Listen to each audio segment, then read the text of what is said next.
ভুক্তভোগীকে আহ্বানের পক্ষ থেকে আমাদের 4টা দাবি তুলে ধরছি। এই দাবিটা আমরা ভোক্তা অধিকার অধিদপ্তরের 7 দিনের মধ্যে দিয়েছিলাম। তো আমাদের দাবিটা বলবৎ থাকবে না। আমরা তারপরও আজকে থেকে আবারও 7 দিনের একটা আলটিমেটাম দিচ্ছি।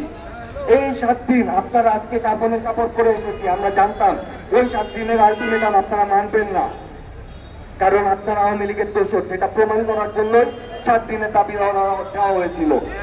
তো আপনারা প্রমাণ করে দিয়েছেন যে আপনারা আওয়ামী লীগের লেলিত পালিত কুত্তা।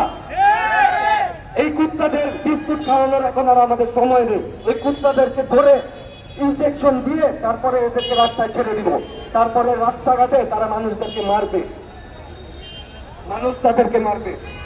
তো আমি আমাদের ছাত্রপা দাবিটা উত্থাপন করছি, আবারও বলছি, আপনারা দেখেন গেটওয়ে নিয়ে যে পাইতানি চলছে।